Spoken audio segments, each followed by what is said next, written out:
Please welcome to the stage Minister for Development Corporation of Denmark, Ulla Tørnæs. How can a young girl go to school if she's forced to marry? Or if her road to school is unsafe? Or if pregnancy forces her to drop out? Girls' and women's sexual and reproductive health and rights are under pressure. Conservative voices opposing progressive efforts. Global citizens, we need to act on this. When some countries stop fighting for women's rights, we intensify ours. When some countries lower their voice, we raise ours. When some countries cut their funding, we increase ours. Denmark may be a small country, but our voices are loud. Can you hear me, global citizens? And I'm very pleased to announce that the Danish government will double the funding for sexual and reproductive health and rights. Next year, we will set aside more than $110 million on the Finance Act for global efforts.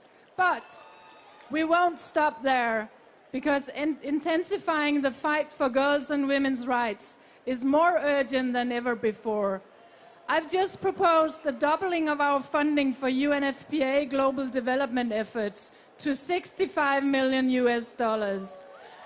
And I've proposed to allocate $15 million to the Education Cannot Wait Fund and approximately $11 million to UNICEF.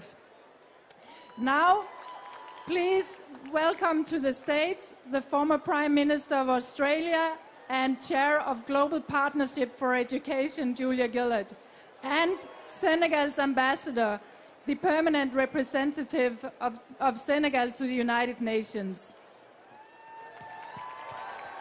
Thank you so much. Last year I stood before you here in New York and I asked you to work with us and our ambassador Rihanna to help change the destiny of the 264 million girls and boys who are currently out of school.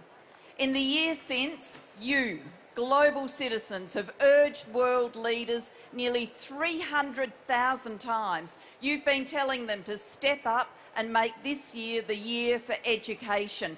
And they've heard you. Because of all of the actions you have taken, education was prioritised on the G20 agenda this year for the first time and will continue to be prioritised in the next year. Thank you, global citizens.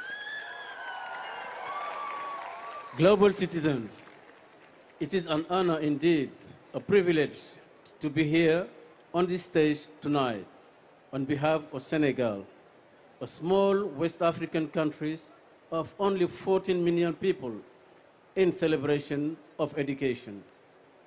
The government and the people of Senegal consider that lack of education is the biggest injustice, the worst disease, and the worst disenfranchisement a human being can face.